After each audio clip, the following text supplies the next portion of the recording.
Folks, Black Star Network is here. Hold no punches! I'm real revolutionary right now. Black power. Support this man, Black Media. He makes sure that our stories are told. Thank you for being the voice of Black America, Roland. Stay black. I love y'all. All momentum we have now, we have to keep this going. The video looks phenomenal. See, this difference between Black Star Network and Black-owned media and something like CNN. You can't be Black-owned media and be scared. It's time to be smart. Bring your eyeballs home. You dig?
Today is Wednesday, May 8th, 2024. Coming up on Roland Martin Unfiltered, streaming live on the Black Star Network. Georgia's new voting laws are being likened to Jim Crow laws, with civil rights groups saying it is a clear case of voter suppression. Melanie Campbell, President and CEO of the National Coalition on Black Civic Participation, will join us to talk about its impact. In Pennsylvania, the GOP representative, Scott Perry, heard on a leaked audio recording claims the KKK is the military wing of the Democratic Party.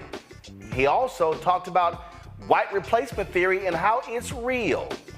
In Louisiana, Republican Governor Jeff Landry is one step closer to rewriting the state constitution. We'll talk to a Dillard University professor about the dangers of Republicans moving full steam ahead trying to completely rewrite the Constitution.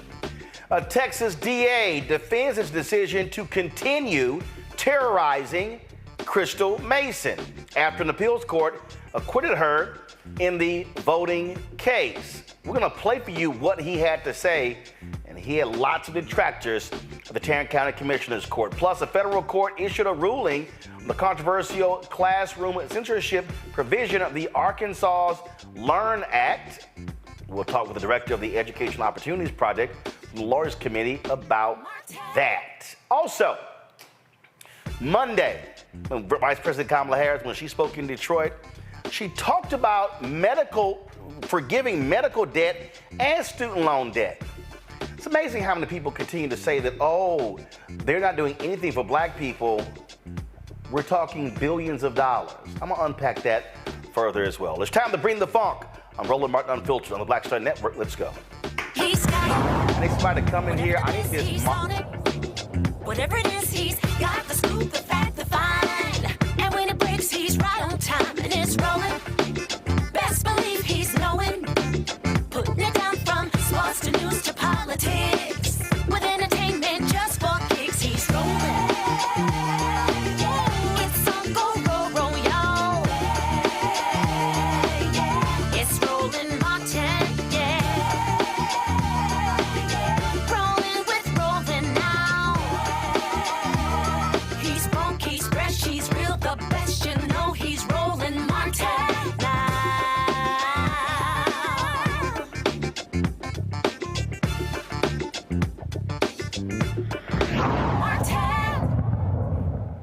CNN obtained an audio recording of Pennsylvania Congressman Scott Perry, Republican, making disparaging comments about migrants and claiming the KKK is the military wing of the Democratic Party. Perry made the remarks in a closed-door meeting with other lawmakers Tuesday during a House Oversight Committee member briefing. It was on the origins and implications of rising anti-Semitism in higher education. He also touted how replacement theory is real. Listen. But here's where I have a problem. This refundable tax credit. See, my folks get up every day. They get up early. It's usually dark. They put their kids on the school bus and they go to work to afford their bills. By the way, which they can barely afford right now. They can't afford their groceries. All right, y'all, so that's Scott Perry right there. That's him on the floor, running his mouth as usual on the floor, talking about, now mind you, this is one of the same people who was very much involved in trying to overturn the election. Now, he's real good with conspiracy theories and all of this sort of stuff. We're going to play the audio for you in a second, but this goes to show you what you're dealing with. Like, he's one of the top Republicans that Donald Trump looks to and MAGA Republicans look to, and this is what they are all about. Let's talk about this with my Wednesday panel. I'm glad to have everybody here. Joining me is Scott Bolden, attorney here in D.C., former head of the Political Action Committee for the National Bar Association. Also, Robert Patillo, host People, Passion, and Politics, News and Talk 1380 WAOK, who's also running for judge there in Atlanta. Rebecca Carruthers, Vice President, Fair Election Center out of D.C. Glad to have all three of you here. So here's what you're dealing with here, Scott. You're dealing with Republicans. This is what's hilarious. So he calls the KKK the military wing of the Democratic Party. But if I'm correct, the KKK endorsed Donald Trump, and they stand with Republicans. Which party actually defends Confederate monuments? Which party actually supports Confederate history days? Republicans. And they also are, again, Democrats are trying to bring in these migrants, these illegal immigrants, to replace us. Well, Scott, white people stop having kids. The white fertility rate, no, but it's just true. The white fertility rate is extremely low. That's just a fact. And so this literally, all you're hearing from him, that's this. It's white fear. How the browning of America is making white folks lose their minds. That's all this dude is about. And what he's articulating is exactly what Tucker Carlson did on Fox News, other people on Fox News. This literally is the worldview of Fox News conservatives and white Republicans because they are scared to death of the browning of America. Yeah, and they're the same party that's against DEI, the same party that has this creation in their own mind that somehow critical race theory is taught at the grade school level or high school level or even the college level. But Roland, let me tell you what's even more dangerous about Scott Perry's rhetoric, right? What's more dangerous about Scott Perry's rhetoric is, what you're not reporting on, is the people he were talking to, other lawmakers, right? That they listened to it and did not interrupt him, correct him, or denounce him in that meeting. You want to stop racism in this country and race discrimination. White Americans who are silent in the face of this racial oppression and this racial rhetoric and BS, right? They need to stand up and not just be anti-racist and say, oh, no, I'm not a racist. They need to be anti-racism. So when their colleagues speak like this, that they correct them, they denounce them, and they find it unacceptable. Because until white America stands up and does that, then this poison running through 30-40% or more of the Republican Party, of MAGA, and those who certainly don't want to see 2043 or see something wrong in our democracy, when and if we become a country of color, we will never stop this generational racism. And so I'm not just critical of Scott Perry, I'm critical of those who listened, received that information, but didn't denounce him or correct him in that meeting or outside that meeting. Rebecca, this is the quote here. The KKK in modern times, a lot of young people think somehow it's a right-wing organization when it's the military wing of the Democratic Party. Decidedly, unabashedly racist and anti-Semitic. Then he said replacement theory is real. They added white to it to stop everybody from talking about it. And then he says that he's happy that people are here that are here legally, but he also talked about, these folks who are migrating here who are un-American. Quote, what is happening now is we're importing people into the country that want to be in America but have no interest in being Americans, and that's very different. And to disparage the comments is to chill the conversation so that we can continue to bring in more people that we never met that are un-American. Now, of course, he goes, oh, my remarks were twisted. Quote, once again, the radical left twists facts in order to silence conversation about its own crimes and Biden's intentional failures to enforce laws and close or regulate our borders. My point is proven yet again. When the left loses an argument, it debases and smears instead of engaging in debate on merits. First of all, there are no merits to the conversation. There is no debate. This, though, Rebecca, this is the Republican Party. This is what they're running on. This is what they believe. When they say it, believe them, because this is what they are putting in place in terms of policy. When you got Republicans in Texas and Florida who literally are passing laws saying cities cannot order water breaks from people who work outdoors, they don't mind migrants falling dead in the fields or outside working, because they're like, we're gonna outlaw water breaks and heat and heat breaks. These people, they have no decency. And so what you're seeing is a Republican Party today appeals to white racists. They do. It's just a reality. Roland, so he's right if he was talking about historically, KKK has been tied to the Democratic Party. But for him to say the modern Democratic Party and talking about the KKK now, we know KKK members not only vote Republican, but they endorse Republicans.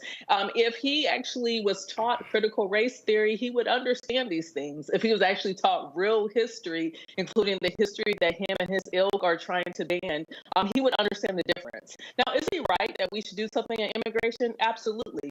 But where he starts to veer off again is saying that the people who are coming into this country, they want to live in America, but they are un-American or they don't want to be American. And much like Kendrick Lamar over the last week got us into a debate of what it means to be a Black American as an ethnic group, I think we should have a conversation around this. What does it mean to be an American in America?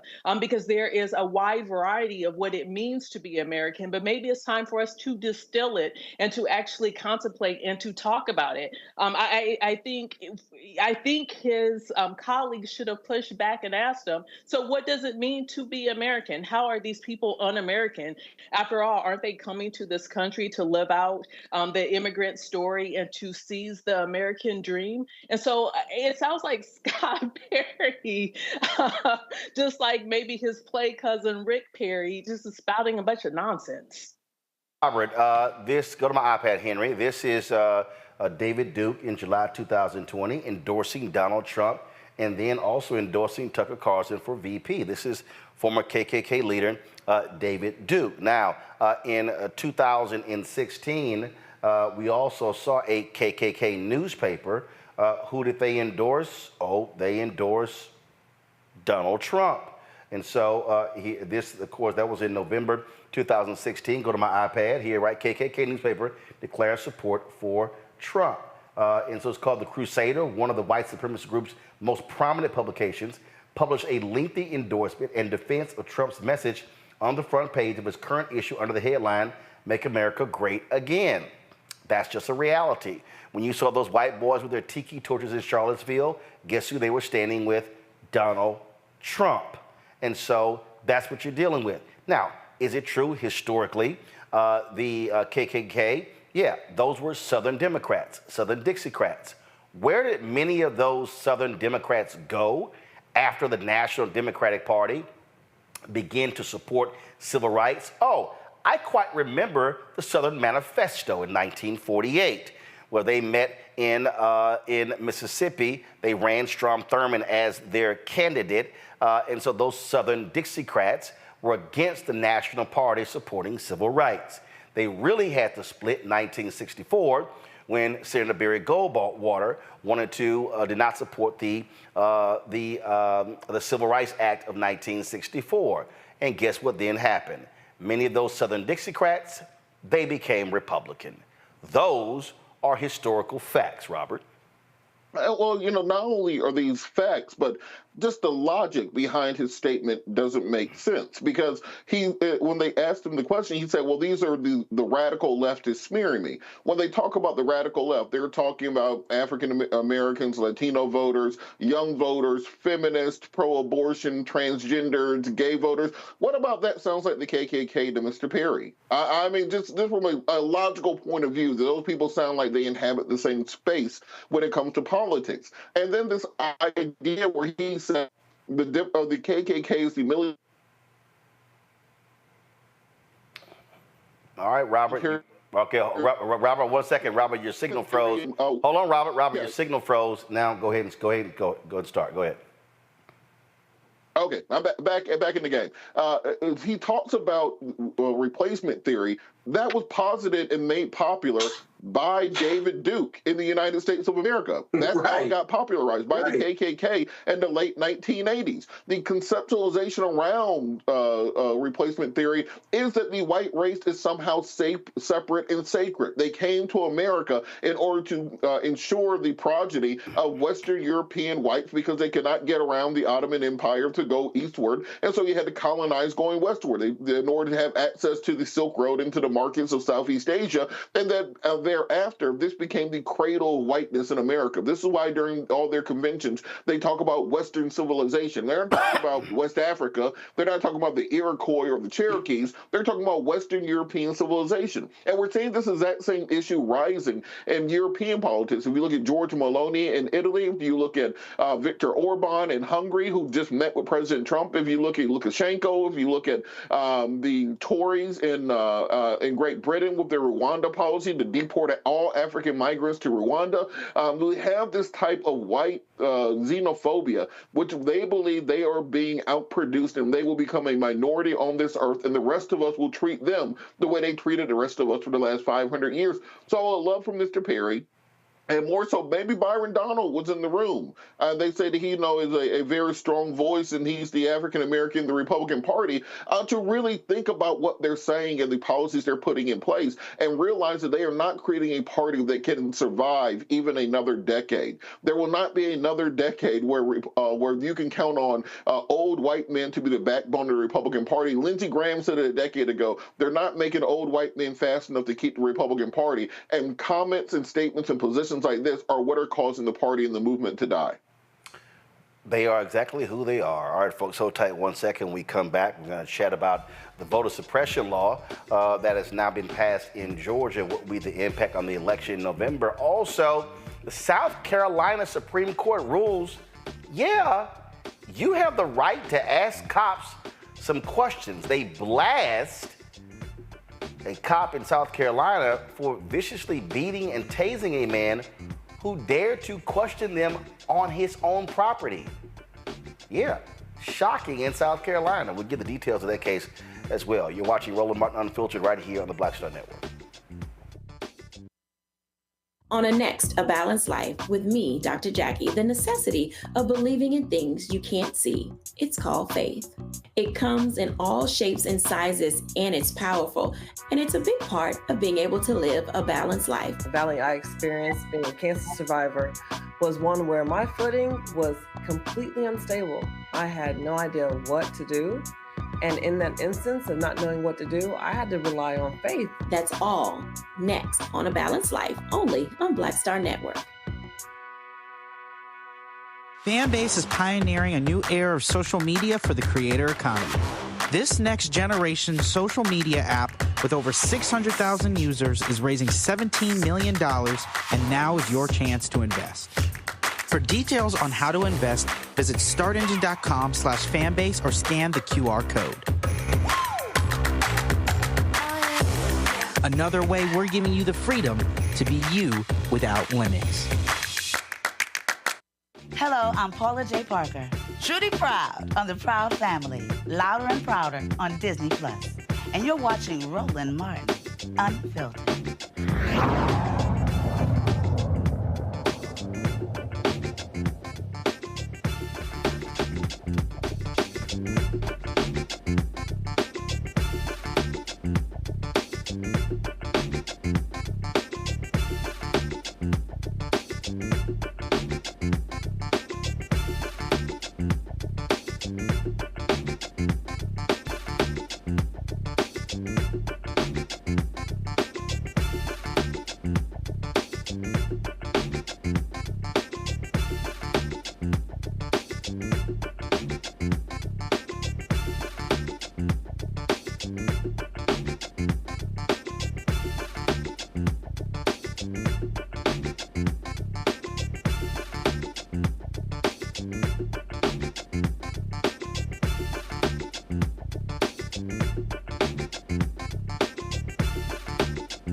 Well, Georgia is being Georgia. Republicans there continue their constant and vicious assault on voting rights. I mean, not much has changed in that particular state when it comes to this whole issue. And so what they've done is pass more laws.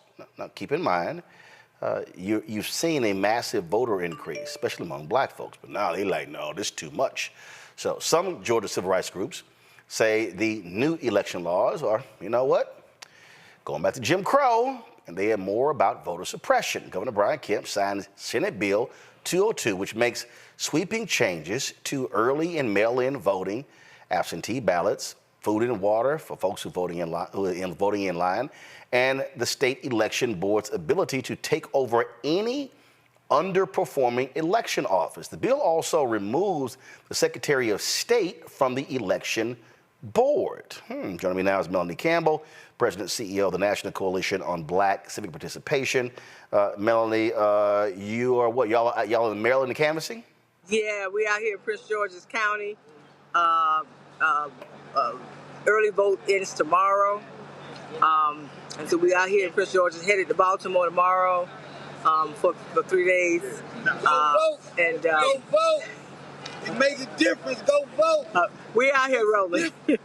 So let's talk about this bill that was passed in Georgia. Now, this is what Kim said, quote, Georgia will take another step toward ensuring our elections are secure, accessible, and fair. They're already secure, accessible, and fair. But the bottom line is they actually want to make it harder. This is what the story says here. The new law imposes new voter identification requirements for absentee ballots, empowers state officials to take over local election boards, limits the use of ballot drop boxes, and makes it a crime to approach voters in line to give them food and water. So, wow, that's actually making it better?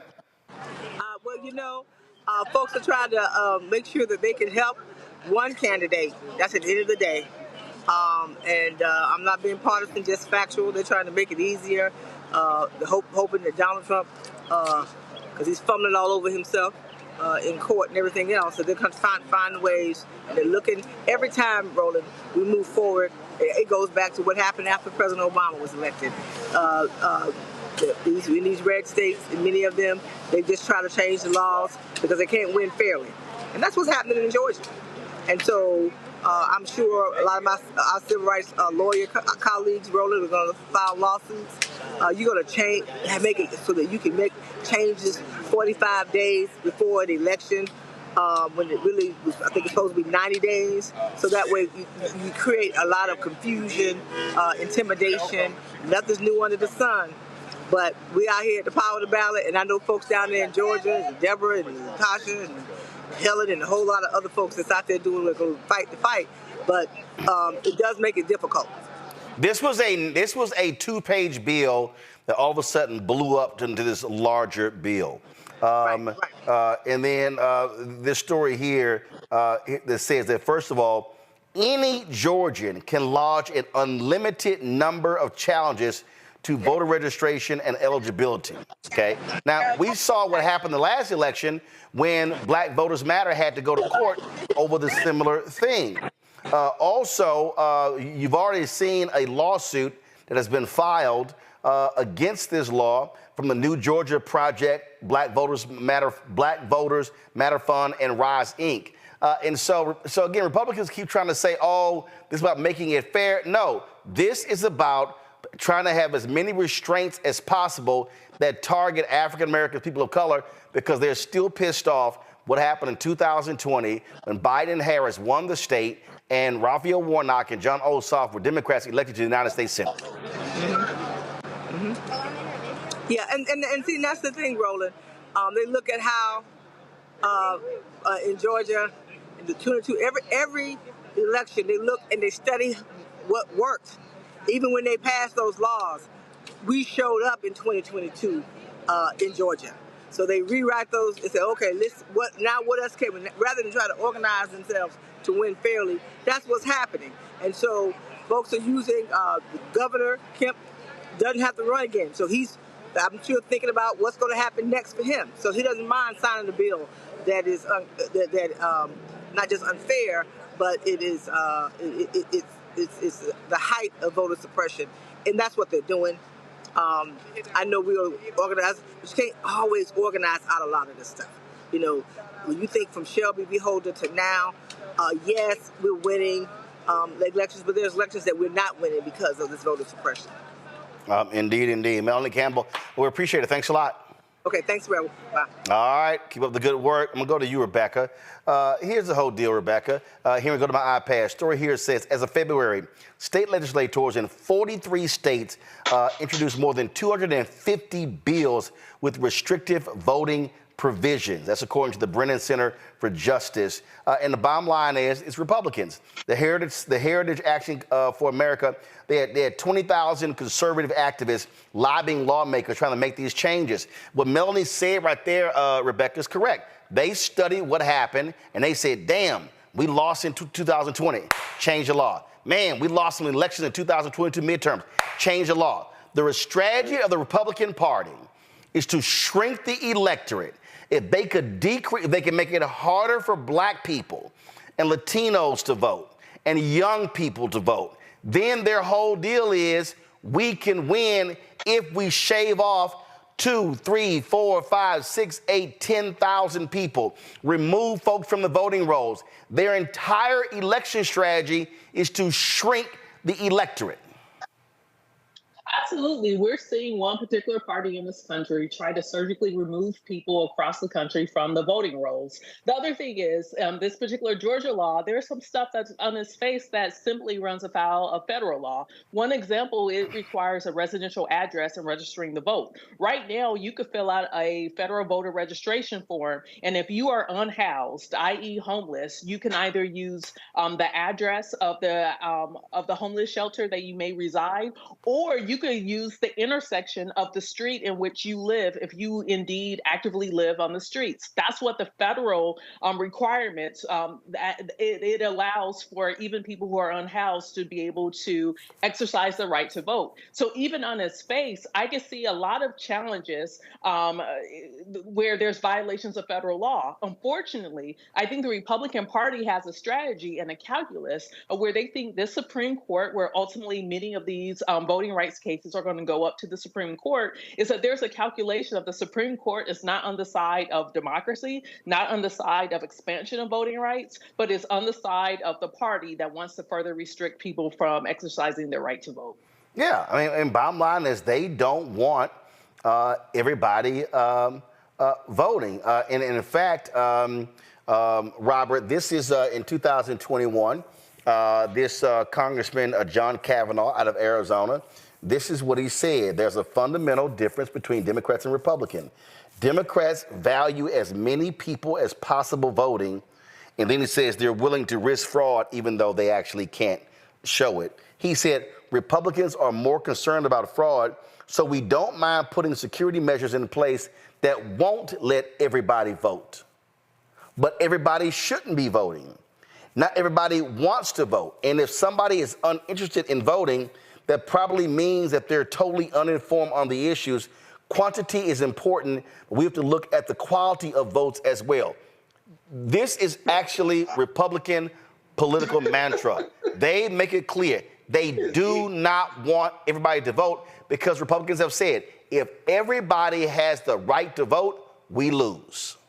Well, this rolls directly into the first topic we were discussing with regard to the replacement theory and this fear that they have that they will be replaced and they will no longer be a political majority. What you have to do is change the mechanisms while you still have an opportunity to protect your rights and give yourself an outsized voice, even when you're no longer the political or the ethnic majority. We've seen this happen globally. If you look at South Africa at the end of apartheid, the first thing they did was entrench laws within the judiciary and the federal bureaucracy there so they could maintain control of the economy, control of the court systems, and in large part, control of the mechanisms of government, despite not having a political or ethnic majority to do so. We saw this in Kosovo prior to the dissolution of that nation in the late 1990s. This happens again and again globally. We see this currently taking place in Pakistan with Imran Khan and his majority party, where they're attempting to maintain power despite not having the ability to marshal a majority of the vote. This all comes down to, as Mos Def said,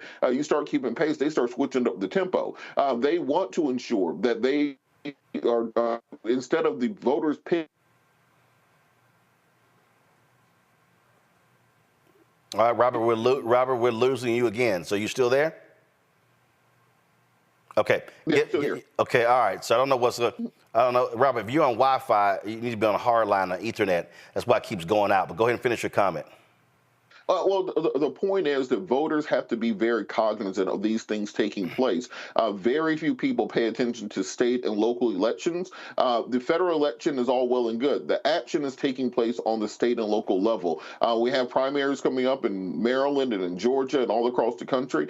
We have state and local races that are going to be affecting people. I encourage folks to get involved right now on these races. Don't wait till November. November is too late. You got to deal with these issues currently, because that is where these decisions will be made.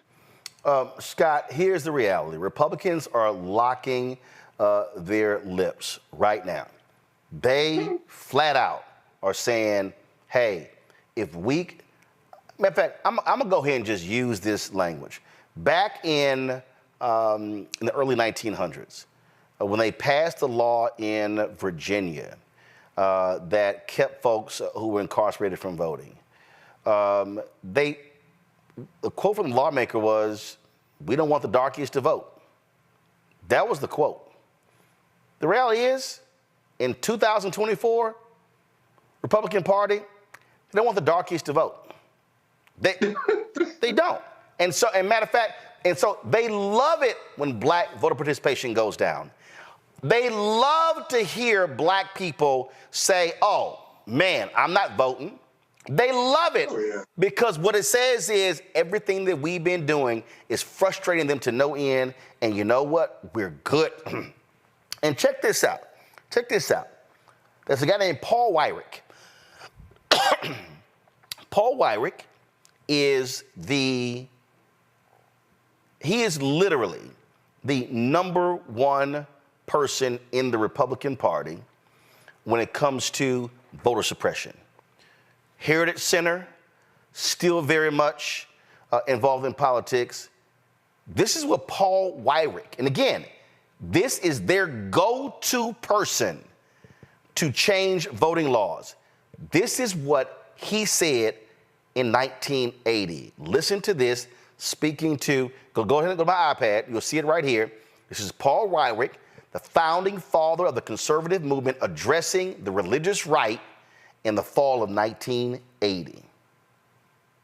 Now, many of our Christians have what I call the goo-goo syndrome. Good government.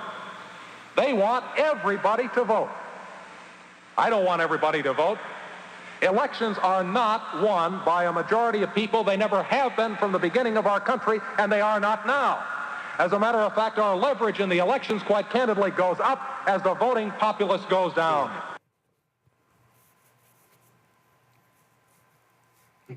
Now, maybe some people who are watching miss that because, and I can't reiterate it enough, the person who is speaking, y'all, this is someone who the Republicans to this day, they go to him for advice and counsel on voting laws.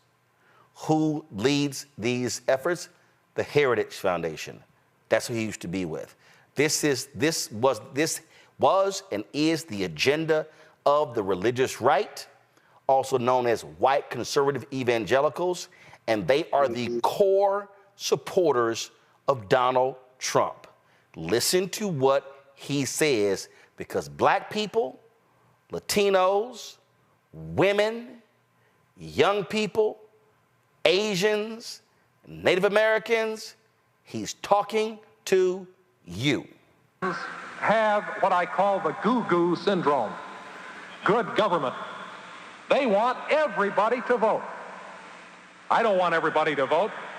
Elections are not won by a majority of people. They never have been from the beginning of our country, and they are not now. As a matter of fact, our leverage in the elections, quite candidly, goes up as the voting populace goes down.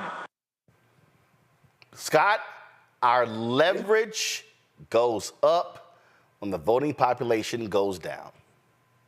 Yeah, but I'm sitting there listening to that, and then the prior posting also, I kept thinking how un-American those lines are.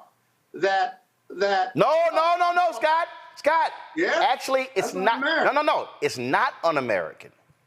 Whoa. No. Here's why it's not un-American. I've read the Constitution several times as a lawyer. It's one man, one vote. No, Scott, hold up. No, Scott. I know you're a lawyer. One man, one vote. Scott, one man, one vote is not in the Constitution. Oh, well, I tell you what, it should be. No. Hold up. Here's what the reason. I'm glad you said this, but I gotta correct you. It's Alpha. Gotta correct this Kappa. Let me help you out right here. Talk to me. Come on. Because you said this is un-American. No, actually, what he described is actually American. When this country was created, the people who were supposed to hold the power were male landowners. Regular, ordinary people were not supposed to hold power. The creation of the Constitution was the creation of landowners. Originally, House members and Senate members were not elected. They were chosen by state legislatures. In fact, in Bush v. Gore, in that decision in 2000, Supreme Court Justice Anthony Scalia literally said that there is no affirmative right to vote in the Constitution. And so this is what Republicans have been leaning on. And so their desire, they know they can't go all the way back to the original intent of the framers. But their desire is, how can we severely limit it to where we then hold the power? And remember, they pushed forward that crazy legal theory that the courts had no control over the legislature, and the legislature could do whatever they wanted, including overturn the popular vote in a state. But that doesn't make them right. I agree. What makes you wrong, let me just tell you, that the Constitution, see, they're originalists. The Constitution is a living document, right? It is the base of our democracy, but there are three branches of government, including the legislature and the judiciary, that have long since interpreted and added to state constitutions, whose states really do control who votes and how many people can vote, as well as the judiciary that has interpreted the Constitution over 200 plus years. And so if it is a living document, then you've got to continue to interpret it. And I can tell you that more people voting, one man, one vote, may not be in the Constitution, but it certainly is in the case law, it's certainly in state constitutions, and it is fundamentally anti-American if you're going to have a democracy and say you want less people to vote. Now, the reason you want less people to vote if you're a Republican is because your ideas and your policies are unpopular. You cannot win with all of America voting. And so you've got to attack the validity of those who would vote. You've got to try to limit them legally, because otherwise you can't win. Think about it. if the Republican Party's policies and they had support from the majority of Americans, you wouldn't need to suppress a vote. You'd want more people to vote. The Democrats want more people to vote because their policies and what they stand for certainly outnumber those of the conservative movement. So the conservative movement finds themselves in this vortex whereby they believe what they want to believe. They tell themselves these stories, but there are not enough people who believe in that bullshit. There just isn't. And so when I say it's un-American, it is un-American. The fact that you want less people to vote and you want less people to decide who the leaders are in this country, and that somehow the minority view should run the majority of this country because black people and brown people and others, they don't see us as human beings. They may say, yes, I don't see color, I see another human being, but that's not true. If you want to make America great again, you say where we've been, at one point we were 3/5 of a human being. The Republicans certainly would like to see that. And whether it's police brutality or how Republicans' policies offend black and brown people and poor people, you can see that in the end, at the core, they don't see us as human beings, because if they did, they would fundamentally treat us better. They would treat us like they're equal, right? They would, but they don't. And so the fact of the matter is, one man, one vote is the law of the land. And that's why they are voting. So there's so much voter suppression coming from the Republican Party. You know, they coming from the Democrats, Roland. They're coming from Republicans because they can't win otherwise. But Rebecca, the reason. Oh, just tell me I'm right about something. No, you're wrong. I'm telling you. Right about that. That was a cogent response. Scott. Again, this is part of the problem. Part of the problem is that, and I'm trying to walk you through it. This is why we're having the voting battles right now, because the U.S. Constitution does not explicitly state that every person has a right to vote. You've had it placed in some state constitutions. Alicia Reese, who was a former state legislator, who's now a Hamilton County legislator, was trying to get a Bill of Rights in Ohio, Rebecca, that would specifically assert that every Ohioan has an absolute right to vote. If that was placed on the ballot and in the Constitution, that provision alone, Rebecca, would invalidate a lot of these voter suppression efforts. And so, hold on, Scott. Roland, before you go to her. Scott, hold on. Scott, hold on. So, Scott, hold on. So, when you study the Republican playbook, Rebecca, what they are doing is they start with the premise that because there is no affirmative right to vote in the U.S. Constitution, and because, where Scott is correct, the vote falls to the states, their whole deal is we now get to decide whatever we want when it comes to voting, which is why they oppose the John Lewis voting rights bill and the federal bills, because they say that is federal overreach. People watching need to understand the basis of their argument and what they're doing and why they're doing it, and it's based upon there is no affirmative right to vote in the Constitution. Rebecca. So the concept of voting is in the Constitution. However, the who, what, when, where, why, and how is not laid out in the Constitution. And I think from the Republican viewpoint, their viewpoint is, hey, we're not taking away the idea of voting. We're just restricting and determining who gets to vote, when do they get to vote, how do they get to vote, and then the different layers, right? And then we've also seen that the federal government has stepped in and said, hey, we regulate federal elections. So what you all do with state and local elections, that's up to the state. But when it comes to federal elections, when it comes to determining who is eligible to vote in federal elections, that is the federal government, full stop. So now we're here. So if we actually want to enshrine the right to vote, the affirmative right to vote, then yes, it needs to be added to the Constitution. Otherwise, we're going to have this every generation pendulum swinging back and forth with court cases, depending on what type of court we currently have. And that's going to further continue to restrict the right to vote or constrict the right to vote, or it's going to continue to expand the right to vote, which is also why we're here. And we're now seeing Republicans are going state by state, and they're trying to change who gets to vote on a fundamental level. But the only particular elements of the ballot box that state by state can be impacted is state and local elections. Robert, I'm about to invoke former Congressman Jesse Jackson Jr.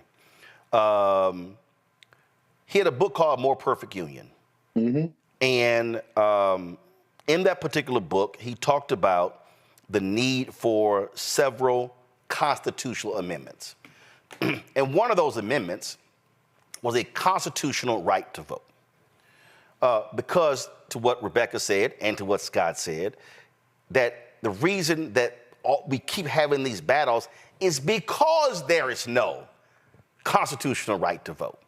It's assumed, it's inferred, but it's not, I'm trying to tell you. So what about the Voting Rights Act? I'm sure glad you brought that up because again, Justice Antonin Scalia, who was a leader of the right, go to my iPad, Henry. This is what he said. He called the Voting Rights Act, Section 5, a racial entitlement and a violation of state sovereignty.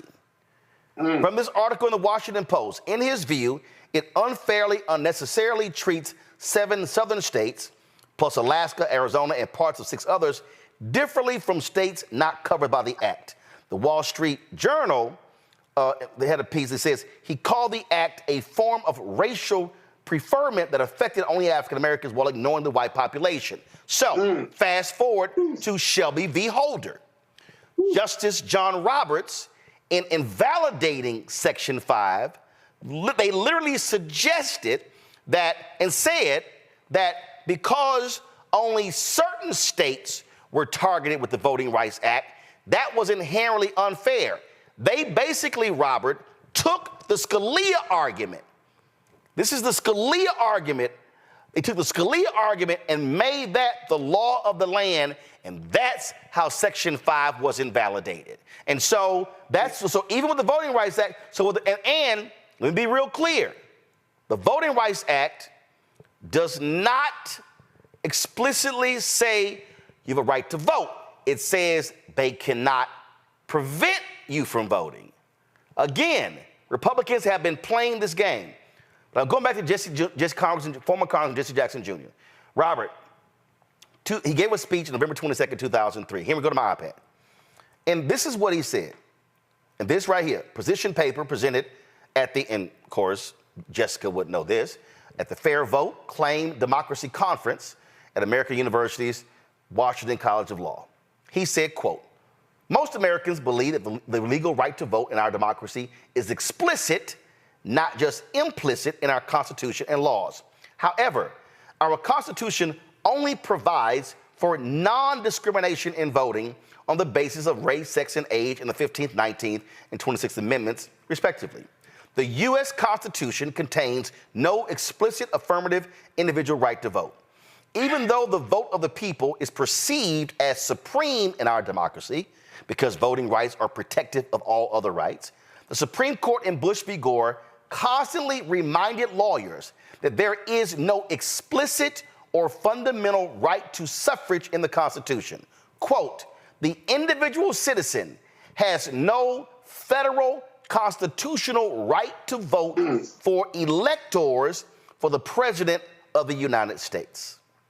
He writes, Chief Justice William Rehnquist and Associate Justice Antonin Scalia besieged Gore's lawyer with inquiries premised on the assumption that there is no constitutional right of suffrage in the election of a president, and state legislatures have the legal power to choose presidential electors without recourse to a popular vote. Quote, in the eyes of the court, democracy is rooted not in the right of the American people to vote and govern, but in a set of state-based institutional arrangements for selecting leaders.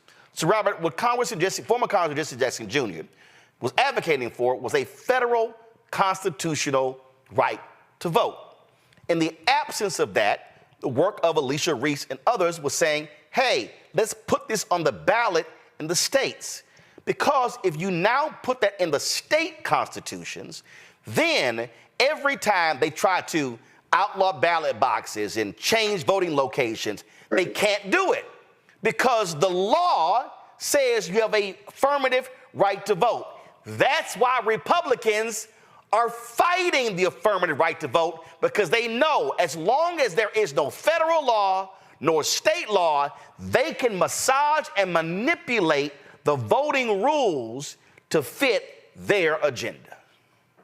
Yeah, and for people who think this is an esoteric exercise, that is the exact segment that John Eastman cited in the Trump fake electors case in order to justify the state legislature of places like Georgia and Arizona to be able to send their own electors, because since there's no federal protected right to vote and the state legislature can pick the electors, the argument is that they could override the electors who were sent to Washington, D.C. So we're going to get a decision on this before from the Justice Department during the Trump fake electors trial. And I just to the point on this right to this federally protected right to vote in the Constitution, Gil Scott Heron said it 50 years ago, the Constitution is a noble piece of paper, but free society is struggling and is dying in vain. Democracy is ragtime on the corner, hoping for some rain. We are living in a situation right now where our democracy is so tenuously affixed, where we can fall from democracy to autocracy into fascism very quickly because of these forces that are seeking to take the gains that we've made over the course of the last century away. And we have to pay attention to that. We have to be motivated by that. I've seen more social media activity about Kendrick Lamar and Drake in the last 2 weeks than anything about any election going on in this country right now. And we cannot be that generation who falls asleep at the switch, that does not pay attention, and gets drugged back into that 19th and that 18th century view of the American democratic experiment, where we're simply going to have government by Elon Musk and by Jeff Bezos and by the millionaire and billionaire class, because those are the new land-owning white men. If Thomas Jefferson and George Washington were around now, they would be tech bros and Wall Street financiers, and those would be the people running our democracy, and that's what we're seeing happening currently. So we have to take more of an active role in ensuring that we are pushing back and fighting just as hard as the folks on the other side, the same way that they spent nearly 75 years trying to overturn women's right to choose and the Voting Rights Act and all the things that we say make up the civil rights movement. We have to be fighting just as hard to oppose it. See, Scott, this is the thing that was crazy. You had Alicia Reese trying desperately to get this amendment on the ballot.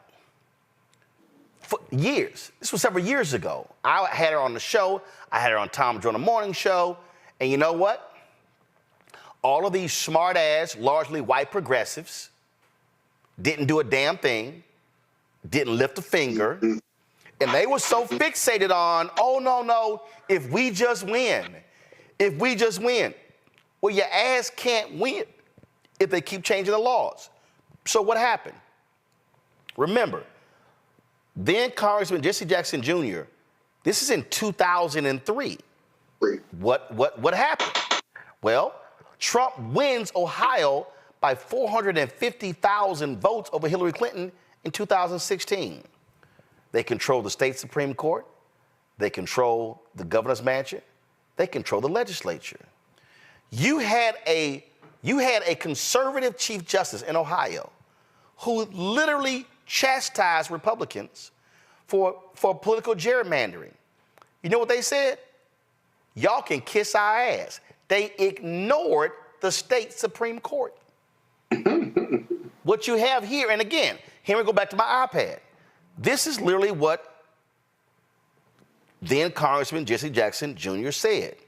He said point blank, right here, only a voting rights amendment can fix these flaws in our Constitution.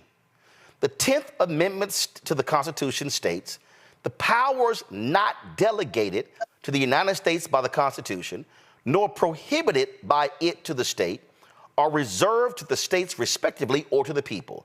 Since the word vote appears in the Constitution only with respect to non-discrimination, the so-called right to vote is a state right. Only a constitutional amendment would give every American an individual affirmative citizenship right to vote. Without the constitutional right to vote, Congress can pass voter legislation, and I support progressive electoral reform legislation, but it leaves the states' rights system in place.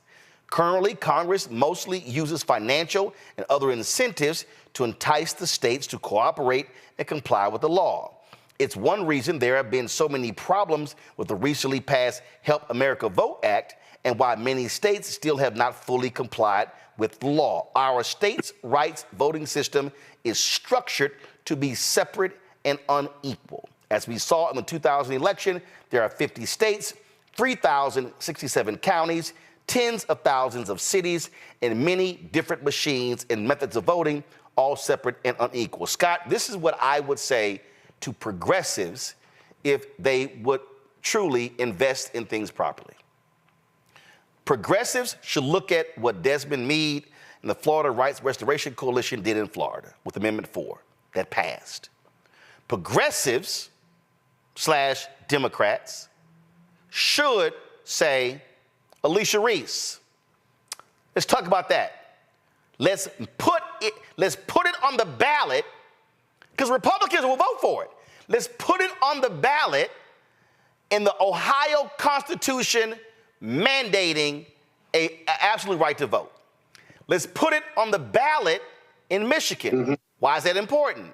Right now, you have a Democratic governor in Michigan, a Democratic legislature, and you have a progressive Supreme Court. Let's put it on the ballot in Wisconsin. Yes, there's a Republican legislature, but you've got a Democratic governor, you have a progressive Supreme Court. Let's put it on the ballot in Pennsylvania, where Democrats control the House and the governor's mansion. And also, you have support there with the Supreme Court. I dare say, even in some of these southern states, if you are able to put it on the ballot, try it there as well. I can't imagine a Republican voting against an affirmative right to a Constitution. The biggest problem I had with progressives, and we saw it in Roe v. Wade, they keep going, oh, that's settled law. It's not settled law unless it is a constitutional amendment, either on the federal level or on the state. You can't go federal, target your battleground states first, because that's where the problem is every damn 4 years. Well, Roland, you're actually talking. Okay, you convinced me of the state amendment argument. I'm not conceding, but you convinced me. Yes, you are, but go ahead. No, I'm not conceding, but I will say this. You're right about that, okay? And that's kind of the longer-term piece, if you will. The shorter-term piece, and why progressives aren't enamored with the heavy lifting the state amendment approach would take, is because these voter suppression laws in southern states and many other states are still being struck down at the state level and the federal level, including gerrymandering issues and other restrictive voter suppression laws are still being struck down at a much higher rate, at least in the last 5 years. Because you've reported on it and stuff. That seems to be piecemeal, but I don't see why we can't do both. You can go for the state amendment in as many states as you can, but continue to litigate these issues because the courts, conservative or liberal, seem to be open and have been fearless about striking down these voter suppression laws. Well, not in all cases, but in a lot of cases. But Rebecca, it all depends. Yeah, no, you can walk and chew gum at the same time. But Rebecca, here's the point that Scott, the lawyer he is missing. If you have the constitutional amendment, you're not going to have the law. You're not going to have the lawsuits. Because that's the no, Scott. Yeah. Scott, listen. The reason there are the lawsuits is because there are holes in the law. And so when you have an affirmative constitutional right to vote, Rebecca, now they're like, damn, it's hard now to start screwing with the right to vote because it's now a constitutional amendment. As long as it's a rule, as long as a legislature could change it today and change it tomorrow, it ain't that easy to change a constitutional amendment. And that's my point. Rebecca, go ahead. But look how hard it is to change the Constitution or to amend it. That's a huge lift. No, Scott. What you're articulating is exactly the biggest problem that progressives have done. Republicans saw what happened with Ward Conley in California with affirmative action. They funded it, they put it on the ballot, it became law. The Florida Rights Restoration Coalition was really the first time progressives actually got behind a constitutional amendment for the state. Again, this is what drives me crazy, Rebecca, with a lot of progressives. What they do is they go, well, let's just keep electing progressives, but they keep ignoring the law. So they've lost Supreme Court races. It's the Supreme Court will make decisions based upon that constitutional amendment. Right now, everything is wide open for interpretation because it's a hodgepodge of laws. If you have an affirmative right to vote, it's hard to get around that, Rebecca. So I really appreciate us having a foundational conversation because I think it's really good for the audience to spend some time to really talk about some of the undercurrents so they understand what's happening in the news and why it's happening and why it's playing out the way it is. So I think it's important. There was something in that article from Jesse Jackson that I thought was really interesting that I want to expound on. He talked about the only reason why you see certain states going along with, I guess, federal ways of doing things around elections is because it's a money thing. Either money is being tied to it or it becomes too expensive. So I'm going to give the audience the example of Louisiana. So we all know, or maybe folks don't know, the Constitution spells out every 4 years what the actual day is that we're supposed to have the general for the President of the United States. The Constitution is very specific. It says the first Tuesday after the first Monday in the month of November every 4 years is when we elect the President of the United States of America, right? Very specific. That's why it's, Election Day is usually on Tuesdays. However, in Louisiana, they observe the federal election the first Tuesday after the first Monday in the month of November every 4 years. However, their state elections, if there's state elections on the ballot, is usually a few weeks after that first Tuesday after the first Monday in the month of November every 4 years. And so what ends up happening is you'll have a surge of Black voters who will show up for the federal ballot, but then they don't show up then for the subsequent state ballot. And Louisiana is also another state where they have runoffs. And the reason why they have runoffs is because it is rooted in Jim Crow history, because once again, it makes it harder for Black folks to elect a candidate of their choice, i.e. a Black person, in office. And so Jesse Jackson is right. Just because states have done it this way doesn't mean that there is a legal reason that they have to do it this way. And so that's a further argument with why there has to be a constitutional amendment to affirmatively say that there is a right to vote in this country. And if it does not happen on the federal level, at least state by state, we do need to have those changes made. To Scott's point, when he said, well, it's hard to get a constitutional amendment. Yeah, that's the point. That also means that there's protection in that, and it's hard to then overturn when that state is now doing stuff to make sure that people are able to expand the right to vote and people, in fact, actually have the right to vote when they're trying to exercise it. Robert, your final comment, because the discussion that we're having right now is going to dovetail perfectly with our next segment, which is why Republicans are desperately trying to change the Louisiana Constitution. Robert, go. Well, look, for the last 2 decades, one political party has been in the federal judiciary. We've seen attacks on voting rights. We've seen attacks on every single thing that we call the civil rights movement. This is why constitutional amendments on the state level are so crucial, because those are actually durable. They don't depend on the court. They don't depend on the machinations of the political apparatus. They stand the test of time, and we just need to put the money behind them to go state by state to push these things through. All right, folks, hold tight 1 second. When we come back, we're going to talk about what Republicans are trying to do in Louisiana. This discussion we just had is a perfect example of, one, what happens when we don't vote, and then they cement power, and then when they cement power, they wield power. Now folks are up in arms, but they should have been up in arms by low turnout rates in the last election. We're going to unpack what's happening in Louisiana next. Folks, don't forget, support us in what we do. The conversation that we just had and we're about to have, they're not having on MSNBC or Fox News or CNN or ABC or NBC or CBS. And ain't nobody else in black-owned media doing it. Because you know why? There are no other daily shows in black-owned media. Ebony doesn't have one. Essence doesn't have one. Blavely doesn't have one. Not TV One. Not Afro. Not Revolt. Not Clio TV. And Black Targeted, not BET. Not BET Her. Not Aspire. Not any of these. And so we've got to have places where we're having these real conversations. And sure, there's some great weekly podcasts out there, but they're once a week. Roland Martin Unfiltered, we're here 5 days a week.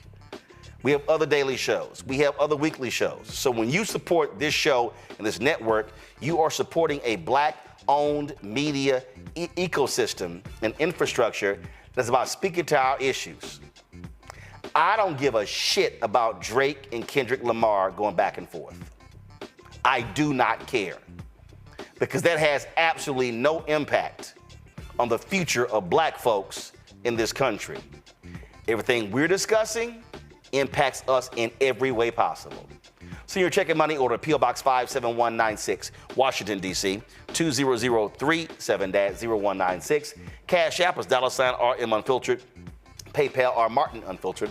Venmo is RM Unfiltered. Zelle, Roland at RolandSMartin.com, Roland at RolandMartinUnfiltered.com. Download the Black Civic Network app, Apple phone, Android phone, Apple TV, Android TV, Roku, Amazon Fire TV, Xbox One, Samsung Smart TV. We'll be right back. First, President Barack Obama's road to the White House. We got about 500 copies of the book available. And so this actually is all of the coverage of the 2008 election. But the other thing is this here. I talked to folks like Malik Yoba, Hill Harper, Erica Alexander, Kevin Lau, Spike Lee, Tatiana Ali. But there's a lot of behind-the-scenes stuff in here as well, where I talked about some of the stuff that went down at CNN. Also, when you go through here, a lot of the photos that you see in here, photos that I actually shot, photos that were my time at CNN.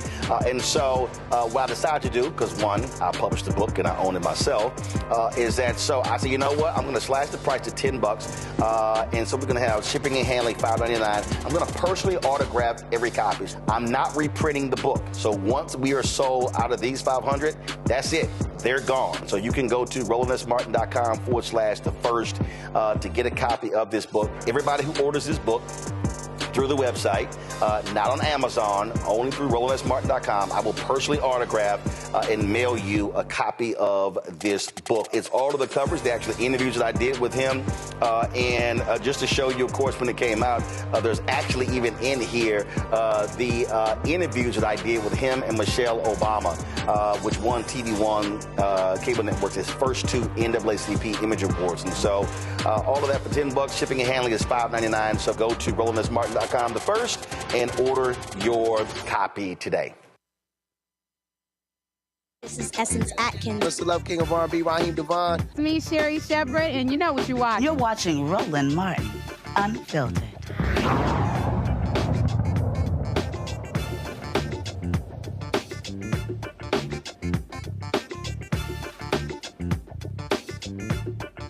The hot shot.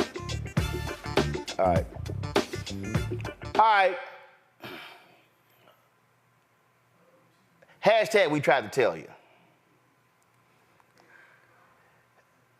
When we were talking about the Louisiana gubernatorial election and all the statewide seats,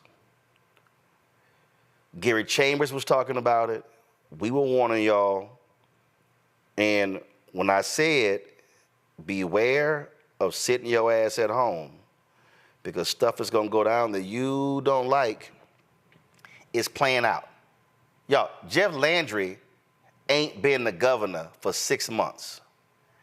And hardcore MAGA right-wing extremists out of their damn mind, Republicans, are going mad in Louisiana. They just rejected a rape and incest exception for abortion in the state. Jeff Landry has been threatening to withhold critical infrastructure funds from the city of North Carolina unless the DA prosecutes women who have abortions. Now, Republicans, now it's the Holy Grail. They are moving expeditiously to rewrite the state constitution. The state house just voted to advance the bill, calling for a constitutional convention. The bill is now headed to the Senate for debate. If passed, the constitutional convention will take place in August. Trust me, folks, they don't need any Democrats' opinion or advice on nothing. Dillard University political analyst Dr. Robert Collins joins us now from New Orleans. Doc, glad to have you here.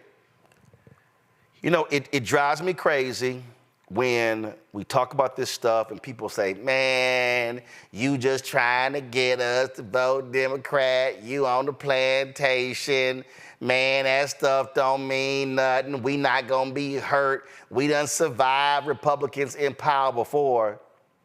When you start talking about changing the Constitution, what did Rebecca say? Now, when you enshrine it in the Constitution, you can't just change it with the legislature because it is locked into place.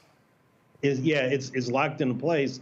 Once the Constitution is rewritten, the only way you can change it is to call another constitutional convention, which of course takes supermajorities in both houses of the state legislature, and then a full vote of the people in a statewide election. Meaning, if Democrats clawed back and took the supermajority away from the Republicans, it wouldn't matter because they would still be in power. And if it doesn't pass the House and the Senate, it don't matter. Yeah, the Democrats would have to get supermajorities in both houses, which is not going to happen. Walk people through the type of dastardly, evil bills these Republicans have been quickly advancing. And folk watching and listening, I need y'all to understand, when I say quickly, I'm talking about they are moving at lightning speed, Robert. Mm-hmm. Well, whoa, we just had okay, all right. We had a... Okay, actually, Robert, hold 1 second. We had a power surge, so now start your question over again, your answer over again. Go ahead. Okay, so, everything the governor said he was going to do, he was going to do. So we had a crime session first. That was a special session. So they did away with parole, did away with probation. So basically, you have to serve your entire sentence. Now, they actually reversed a lot of the criminal justice reform measures passed, interestingly enough, with bipartisan support by the previous administration. So things like decriminalizing small amounts of marijuana, bills that stopped automatically putting mugshots online until those cases had been adjudicated.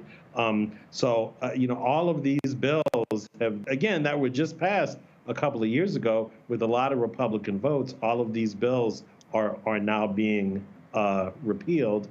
We have probably the strictest abortion law in the United States. I know there are a lot of very strict abortion laws in the United States now in the South, but ours is probably the strictest because it has no exceptions for rape or incest.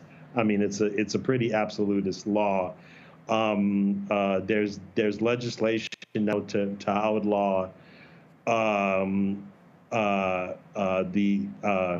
the abortion pill. So if in theory, if citizens were to get abortion pills in the mail, they could send police, and if the police catch you with it, you can be charged with a crime, even though you would have had the pill shipped in from somewhere that's legal, and they're still legal under federal law.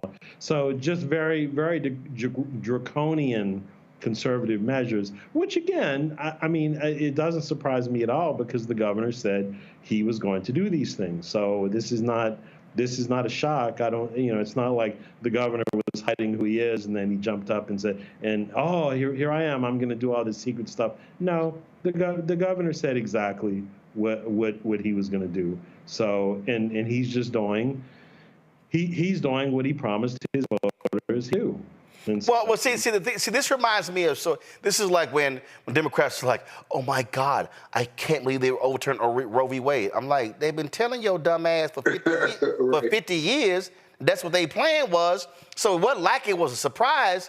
But again, and so what is interesting to me, when I see these people now reacting, I'm sitting there going, see, this is what happens when you spend more time focusing on going to the homecoming game on election day than actually going out to vote. Then this is what happens when people are like, well, man, we didn't know that was an election. Well, a bunch of other people clearly knew that was an election.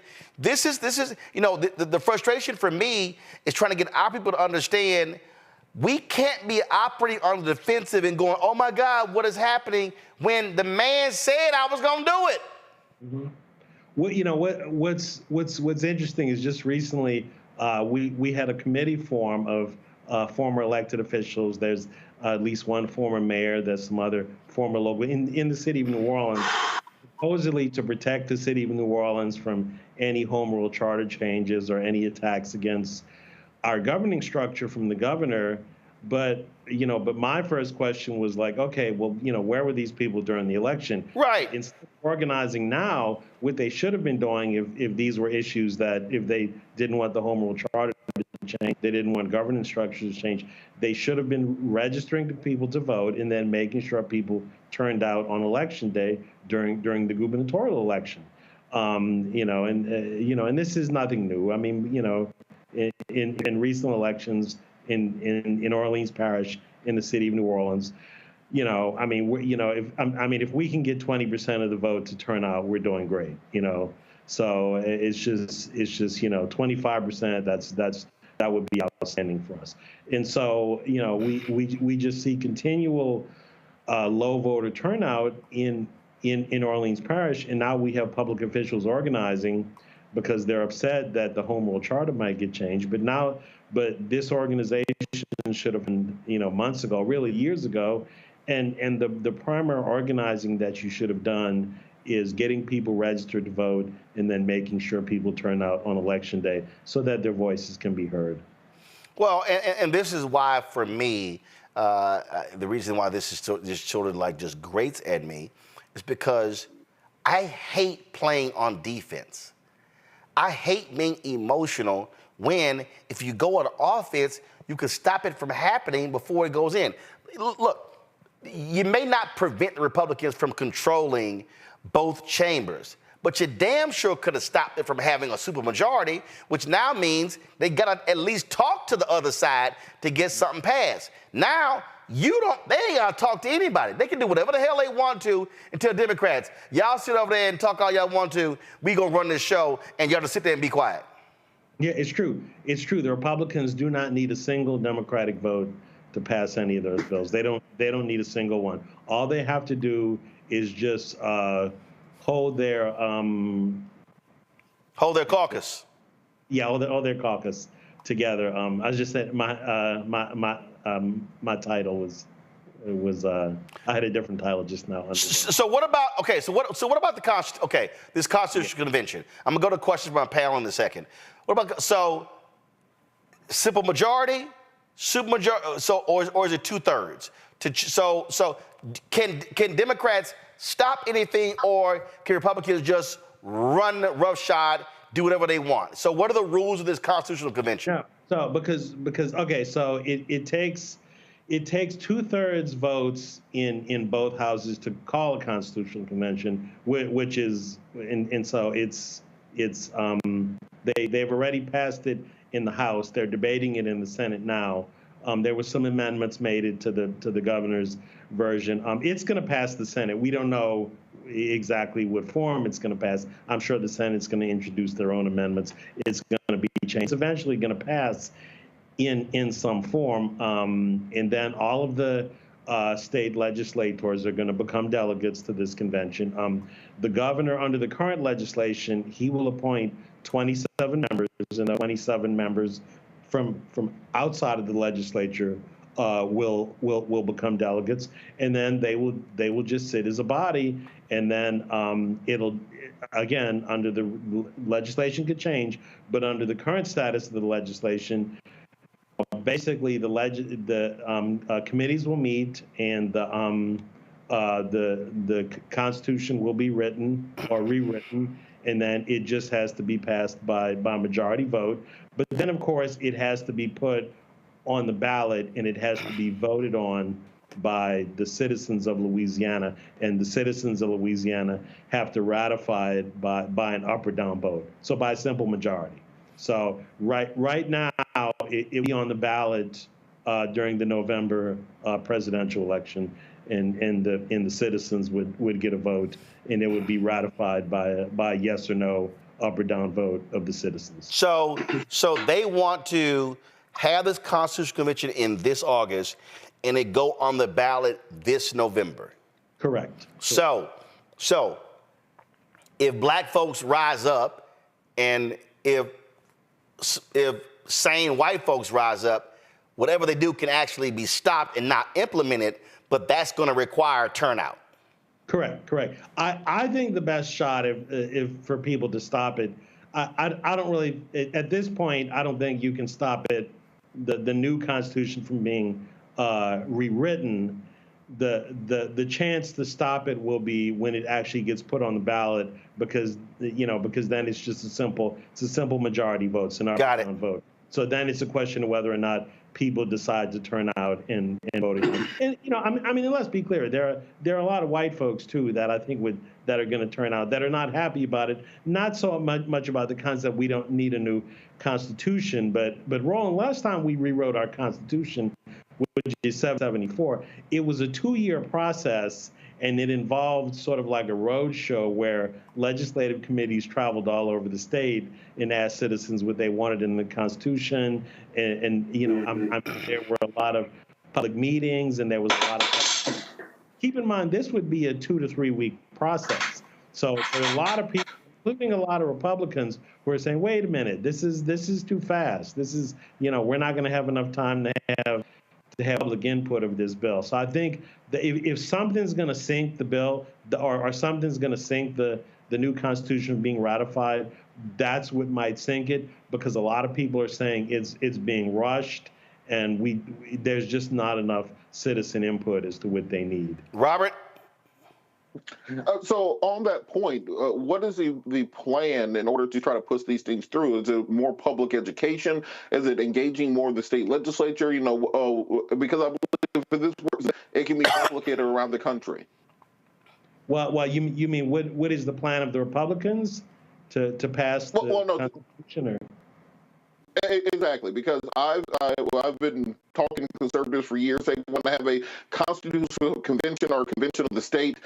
They want to reform our Constitution, not to 1789. They want to reform our Constitution to the Articles of Confederacy and enshrine white supremacy in our Constitution, and do that on a nationwide level. What is the plan? If they're doing that there, I believe that we'll start metastasizing nationwide, and we'll start seeing this be the norm as opposed to the aberration. Yep. Sure. I think, well, their plan is, I think, and this is just my view, I think their plan is that a lot of people are not paying attention right now. We just saw a poll by one of the local state pollsters who did a poll and listed, what is your number one issue. And of course, most people said crime. Secondary, people said economy and jobs. Only 1% of the respondents to the poll said that the Constitution or the Constitutional Convention was an issue of theirs. So I think the people that are trying to write the Constitution, their assumption is that most people are not paying attention right now because they just don't care. And so I think their hope is, it's a complicated process. It's a complicated process. And so their hope is that they can go ahead and get it passed and put it on the ballot. And then they know they'll have very high Republican turnout because Trump always carries our state, and he will in the next election. And so they know they're just going to put it on the ballot, and they're just going to say, oh, by the way, while you're there voting for President Trump, please vote for this constitutional rewrite. Knowing that most people have not read it and don't know what's in it, and will just go along with what their governor tells them to do. Rebecca.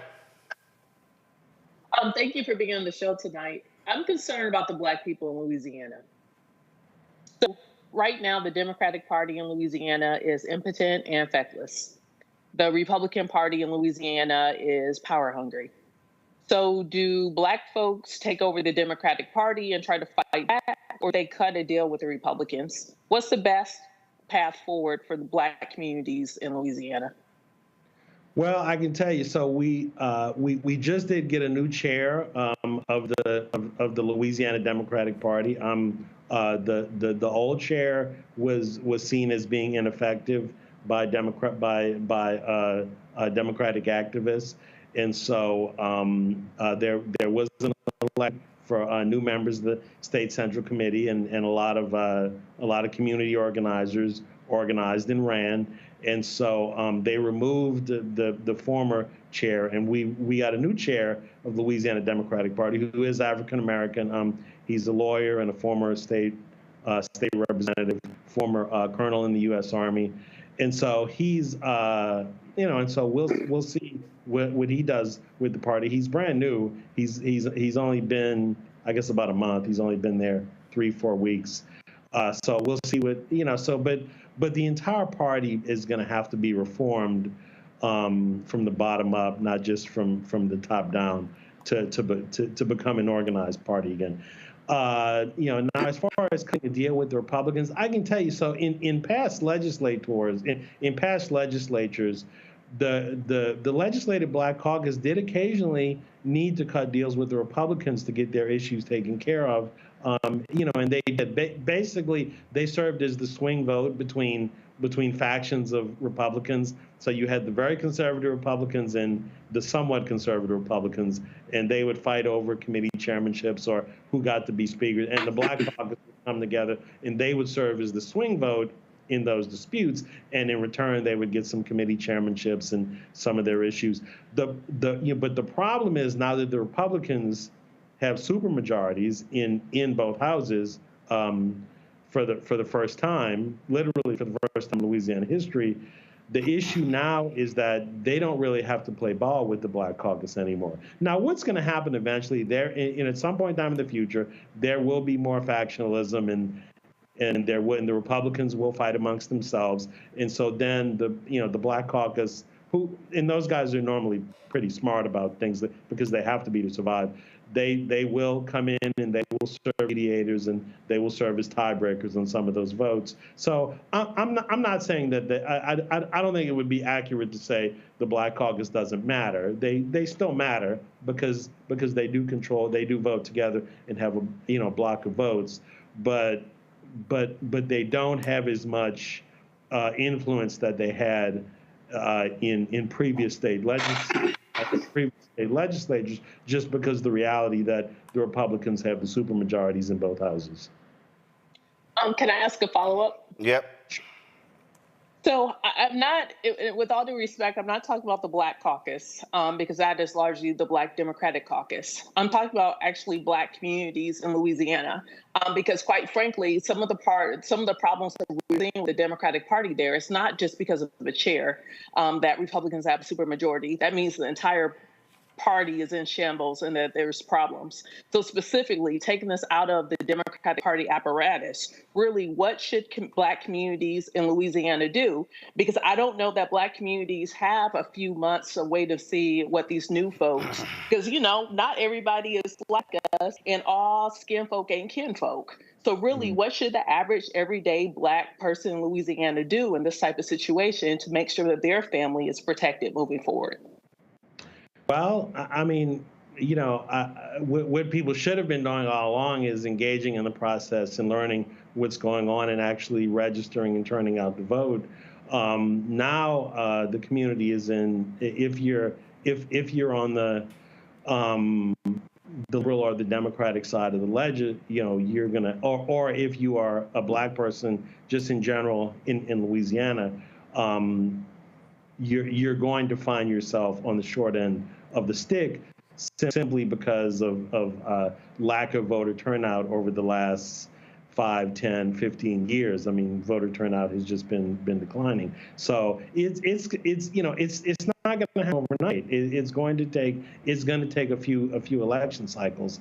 And now keep in mind, I mean, I'm a political analyst guy, so I know you're probably asking a more general question about community organizing, et cetera.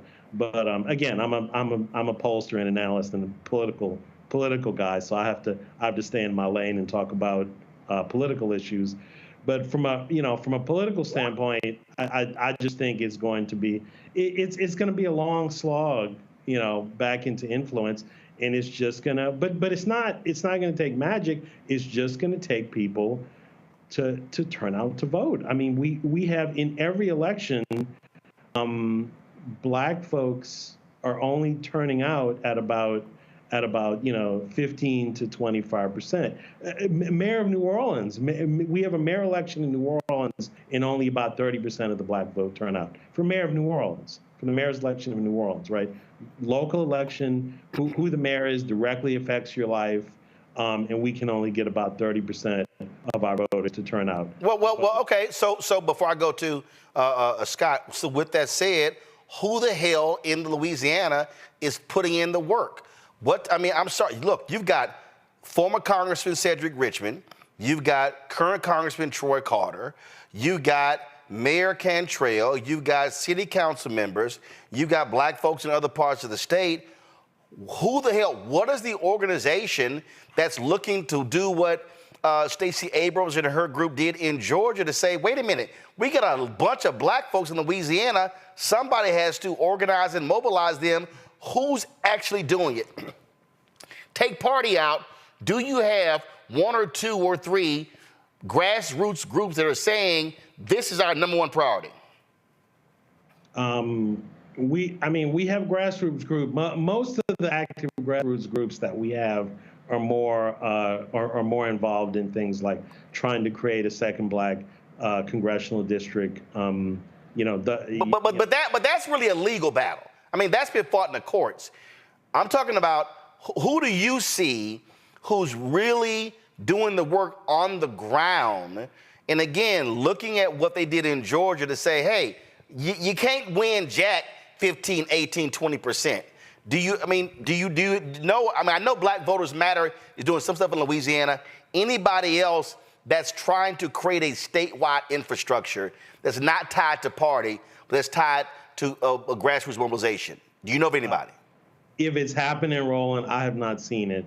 Well, right there, see, again, for me, you're the preeminent Black political scientist in the damn state, and if you don't know, that's the problem.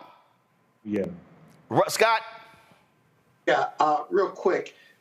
Are there Democrats who are going to be delegates to the convention, or just Republicans? Any of them up for re-election? Chance? Yeah. So that, of course, there will be, all of the Democrats that are in the legislature will automatically become delegates. Attention. And interestingly enough, the governor in his 27 appointees that he's making, he has included a lot of Democrats. I guess he's trying to show inclusivity. So for example, all the black mayors of all of the cities are going to be delegates. The mayor of Baton Rouge is a delegate who's a black female. The chair of the Democratic Party, even though he's not an elected official, the former elected official, but he's not elected, he is actually going to be a delegate to the convention. Yeah. So there will be a good number of black folks on the convention. Now, are they up for re-election? The problem is, so we just had our statewide elections in the state of Louisiana. We literally just had them a few months ago. So all of our state legislators are locked in for another 3.5 years. Yep. Because Roland. Elections. Yeah, Roland. The other thing is, I have not heard our guests talk about legal strategies or where the lawyers are in all of this. Have you heard of any legal strategies or talk to the lawyers for civil rights and economic justice or groups like that about how to slow this train down through the court system? Well, but before Robert asks that, what you have seen, you've seen the NAACP LDF was really taking the lead on the couple of things. One, the congressional creation of the 2nd Congressional District. That was that battle. You also, of course, have the battle going with the creation of the 2nd Supreme Court position as well. And so that's where a lot of the legal stuff. Now, in terms of the Constitutional Convention, I haven't heard any groups targeting that. But Robert, go ahead. Well, okay, so yeah, so right now, of course, most of our civil rights lawyers are tied up with the federal legislation trying to create a 2nd black congressional district, and that's a very hot issue right now. That's there was a filing this morning on that for the circuit. So that's what most of them are concerned with right now. Now, as far as trying to stop the Constitutional Convention, I think what you're going to see there, we haven't seen any lawsuits yet because they don't know exactly what the legislation is going to look like. It's in the House right now. It's going to the Senate. Now, once it passes the Senate and then it gets signed into law, that's when the civil rights lawyers will take a look at it. And if it looks like anything is in there that's going to be disenfranchising to black voters, then I'm sure they will take action then. So to answer your question, I do expect there to be some legal activity. I do expect some lawsuits to be filed. It's just that they're waiting to see what the final form of the legislation is going to look like, what the final organizing call of the Constitutional Convention is going to look like, and then they're going to go ahead and they're going to file their lawsuit. So I think lawsuits are coming. All right, Dr. Robert Collins, always a pleasure. I certainly appreciate it, man. Thanks a bunch. We'll keep happening what's there. But again, it's way too many black people in Louisiana for us not to be a significant player because we're not exercising our power as a collective group. Yeah. 1/3 of the population. 1/3 of the population. Ah, sad. All right, Doc, I appreciate it. Thanks a lot. Thank you, Roland. Thank you. All right, folks, we come back Monday. Vice President Kamala Harris is in Detroit. She talked about debt relief in a couple of areas. A lot of folks not paying any attention to it. So for all the people who say she's not doing anything, I got something to say about that. We'll be right back on Roland Martin Unfiltered on the Black Star Network.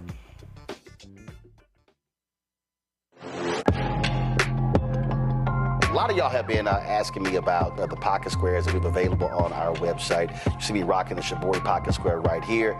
It's all about looking different. And look, summertime is coming up. Y'all know, I keep trying to tell fellas, change your look, please. You can't wear athletic shoes every damn wear. So if you're putting on linen suits, if you're putting on some summer suits, have a whole different look. The reason I like this particular pocket square, the Shabori, is because it's sort of like a flower and looks pretty cool here versus the traditional boring silk pocket squares. But also I like being a little different as well. So this is why we have these custom-made feather pocket squares on the website as well. My sister actually designed these after a few years ago. I was in this battle with Steve Harvey at Essence, and I saw this at a St. Jude fundraiser. I saw this feather pocket square, and I said, well, I got some ideas. So I hit her, and she sent me about 30 different ones. And so this completely changes your look. Now, some of you men out there, I had some dudes say, oh, man, I can't wear that. well, if you ain't got swagger, that's not my problem.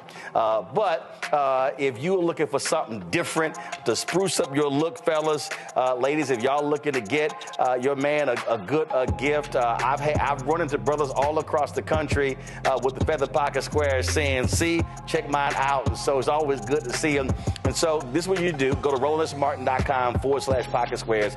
You can order Shibori pocket squares or the custom-made pocket squares. Now, for the Shiboris, we're out of a lot of the different colors, and I think we're down to about 200 or 300. So you want to get your order in as soon as you can, because here's what happened. I got these several years ago, and the Japanese company signed a deal with another company, and I bought them before they signed that deal, and so I can't get access to any more from the company in Japan that makes them. And so get yours now. So come summertime, when I see y'all at Essence, y'all could be looking fly with the Shibori pocket square or the custom-made pocket square. Again, RolandSMartin.com/pocket squares. Go there now.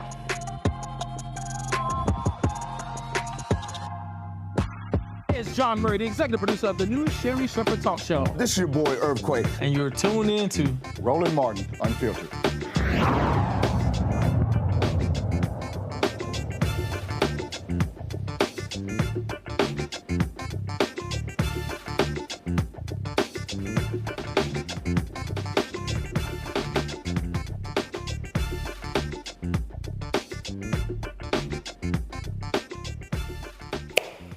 So Monday, I was in Detroit with Vice President Kamala Harris for the second leg of her economic empowerment tour. There were a number of things that she talked about at the Charles Wright Museum for African American History, but I think a couple of things got overlooked by a lot of folks. Play it.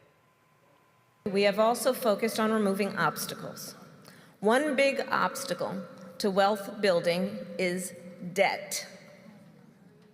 While an issue for many people, Black Americans are twice as likely to have medical debt and more likely to struggle to repay student loan debt.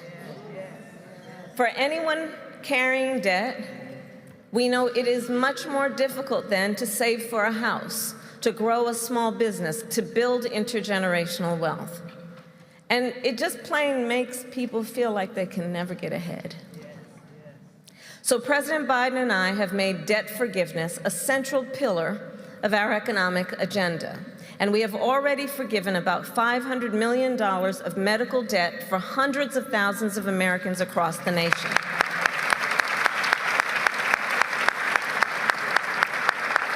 And in Wayne County, Michigan, we will forgive an additional $700 million of medical debt for as many as 300,000 people.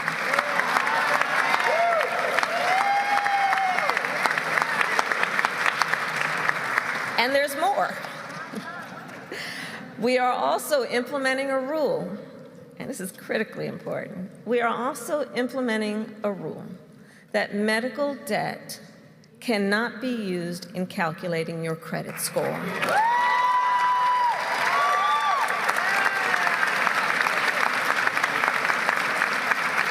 Which means medical debt cannot be the reason someone is denied a car loan, a home loan, or a small business loan.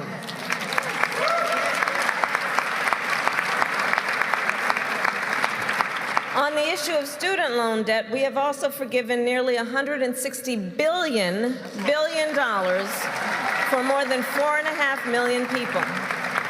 On average, more than $30,000 per person and $70,000 for our public servants like nurses, firefighters, and teachers. And God knows we don't pay them enough as it is, so it's only right.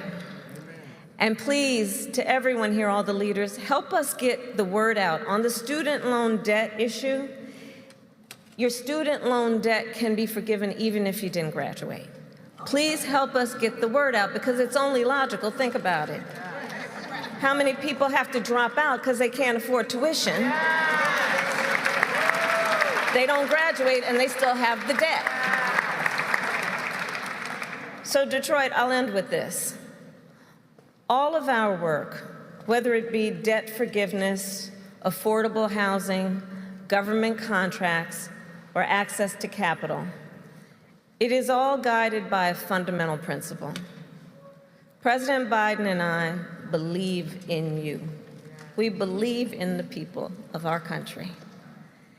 And so we believe that it is a great return on the investment to invest in the people of America and to invest, as we have discussed today, in your business, in your financial security, and your wealth. And this approach is working. Since taking office, we have seen record Black small business growth, and we have created more than 2.5 million new jobs for Black workers. And since 2019, Black wealth is up 60%.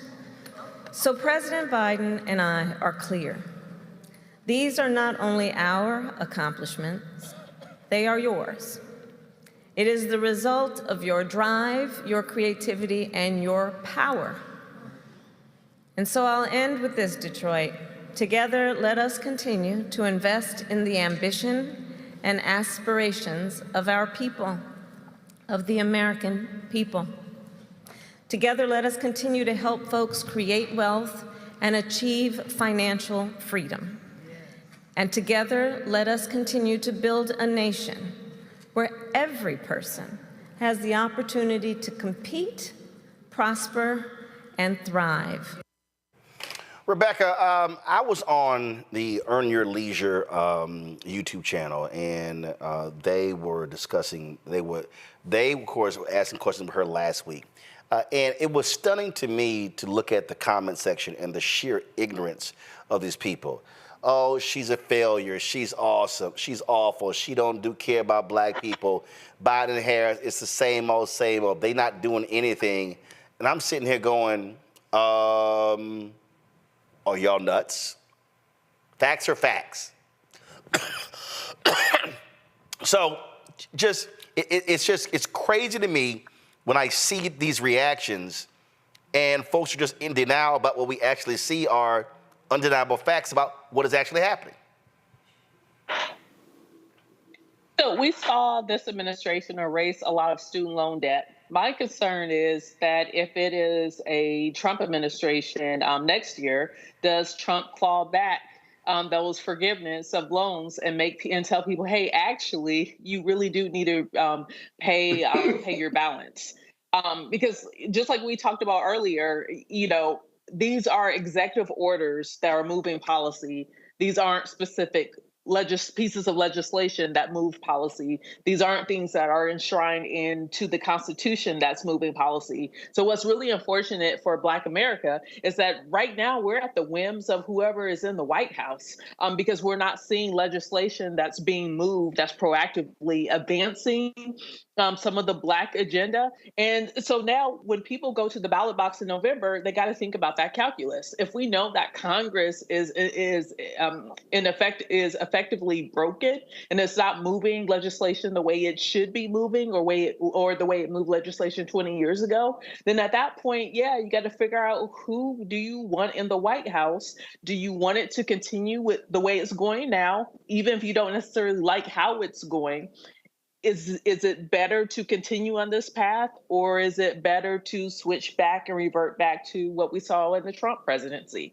I will say it is unfortunate that these are the choices and that there isn't a better choice here, but right now these are the choices. And Republicans have made it clear they don't believe in any student loan debt relief, any medical debt relief. And so if you have 4 more years of Biden-Harris, you're likely to see more of that debt relief as opposed to none. I wish they would talk about. I'm sorry, Robert, go ahead. You're absolutely right, Roland. I think that what Democrats have not figured out yet is how much of a game changer the stimmy was for many people in the Black community. That they don't see a direct check, a direct payment sent to them with the name of the president written on it. They think that nothing is getting done. There's a lot of people who remember the PPP loans. They just remember everyone had Gucci belts and new rims and everything was wonderful for about 6 months. Then people started going to prison and people spend a lot less time thinking about those sorts of things. And in large part, the problem this administration has had is most of the things that they have done are things that that you have to go look for to see. You have to be someone who went to college and has student loan debt to understand the impact of student loan reform. You have to be one of these individuals that has directly benefited from the Biden program versus a check showing up in the mail and everybody enjoying it. And particularly in our community, when you have Sexy Red, when you got Waka Flocka Flame, when you got Teddy Riley, when you got Lil Uzi Vert, all talking about the things that Trump did for them and how the hood is behind him, quote unquote. Even you had to get into Stephen A. about that issue. Right. That it's a messaging issue that the White House has still not figured out how to counteract and how to push back, and also a legislative issue because many people, unless they see a stimmy show up, they're not going to believe the things are being done. Scott, real quick. Yeah, just the whole messaging issue. That's enough for anybody to vote for the administration. And, this is the first time I've even heard about it. I wish they would tie their messaging and the elimination of medical debt and student loan debt to how that impacts America's economy and makes the economy stronger. I wish that would be a dual message. All right. Let's talk about Arkansas. An Arkansas judge ruled high school teachers cannot be disciplined or prevented from teaching topics regarding critical race theory. The Republican-led Arkansas legislature passed the Literacy, Empowerment, Accountability, Readiness, Networking, and School Safety Act, long-ass title, known as LEARNS Act. The law will prohibit public schools from teaching diversity, equity, and inclusion and critical race theory. Joining us is David Hinosa, Director of the Educational Opportunities Product and the Lawyers Committee for Civil Rights Under Law. So, David, okay, so they passed this. What now? I'm sorry, what was that again? What now? They passed it. What now? Yeah, they passed the LEARNS Act, and teachers and students, brave teachers and students, stood up against the great state of Arkansas to slap that law back down and put the state back in its place. The state said, you can't teach CRT, you can't teach related ideologies in classrooms because that's a form of indoctrination. And the court, and it was a federal court that we were in front of on a motion for preliminary injunction just last week, issued its decision today, finding that he was going to partially enjoin this state law, this certain provision of the LEARNS Act, and allow teachers to go back to doing the great, honest, and accurate teaching that they have, both of past and present day discrimination, among so many other topics that students deserve to be taught about, but were prohibited because of this terrible law. So how much of the law gets invalidated? Or is it all of it or parts of it? So here's what's interesting about this law and the case. So just last fall, the state said, well, under this law, we have to stop indoctrination and CRT. And we see the AP African American Studies course, which is in its second year of being a pilot course, across the country. And they say, well, we're going to de-designate this as an AP course because we think that some of these topics like resistance and resilience and intersection and identity run afoul of this. And we need to further investigate this, right? Fast forward now to after the students and teachers and the Arkansas State Conference of the NAACP have filed a lawsuit and then moved for a preliminary injunction. Now, all of a sudden, the state starts walking back this law. The whole thrust of the law that was supposed to stop CRT, was supposed to stop woke ideology, according to Governor Sanders and Secretary of Education Jacob Oliva. Now, all of a sudden, they're filing court papers saying this does not stop CRT discussions in classrooms. If you're just discussing it as an idea, as a framework, that's fine. You just can't indoctrinate students. So we now have the state of Arkansas on the record and as part of the court's own order stating specifically that, yes, teachers can teach CRT and related ideologies so long as they're not indoctrinating them. And that goes for all different types of ideologies, not just, frameworks. So it has extremely narrowed the scope of this law. And again, provided, much needed comfort by teachers like Mr. Gilbert and Ms. Walls, who we represent in this case, who really want to dig deeper into many of these issues that, again, students deserve the right to know and learn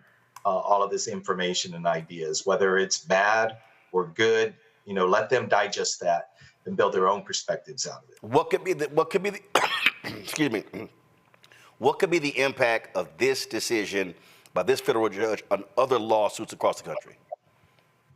Well, the court came down very strongly in favor of students' right to receive information and ideas. So we represent a couple of individual students, Sadie Bell and Giselle, who have put their names on this lawsuit, as well as student members of the Arkansas State Conference. And it's a very strong, powerful ruling that says, yes, students have a First Amendment right to receive the information and ideas that the states like Arkansas have essentially marshaled forward this law through purely ideological and politically based reasons, not connected to education. And that sets a very strong precedent that potentially, other federal courts, including our court in the state of Oklahoma, where we have another case where we represent the Oklahoma State Conference of the NAACP, the American Indian Movement, and others challenging that state's laws. But I think that that's a very powerful ruling, again, coming from this judge towards the tail end of the school year, that wasn't going to stand for the state trying to filter and censor critical discussions in the classroom that it disagreed with. Last question, does Arkansas plan to appeal this decision? Yeah, I don't know. They put out a statement today saying that they're glad, that the court issued a very narrow injunction in this case, applying to only 2 students, although, again, all teachers are free to teach CRT and related ideologies.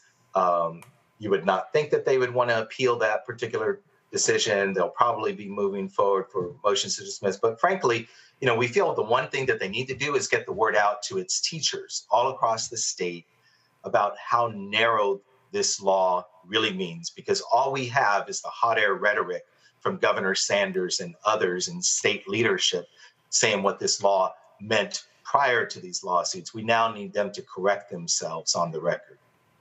All right, then. David Hinosa, we appreciate it. Thanks a lot. Thanks so much. All right, that is it for us. Let me thank Scott. Let me thank Rebecca, Robert as well. Always a great conversation. And I'm quite sure after the show, Scott's going to go brush up on constitutional law when it comes to voting.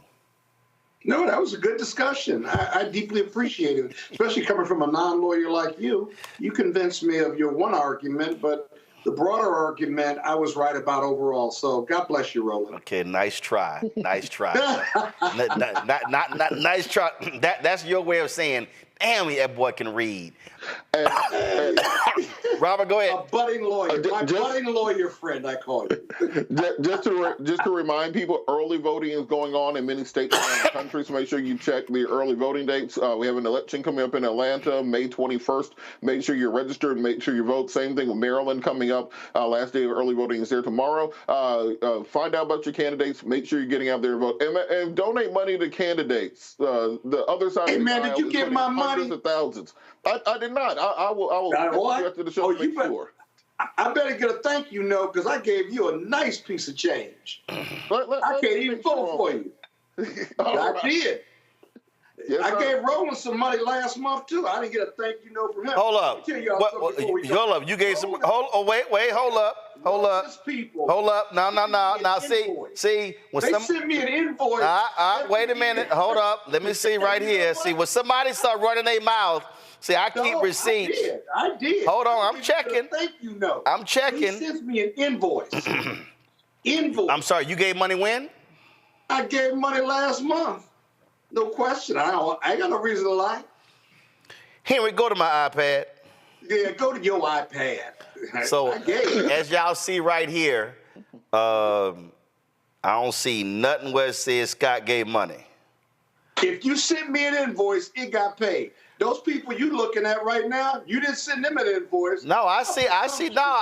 All these emails say Scott Bolden. I'm just saying. I'm just saying. I don't see no invoice where it says Scott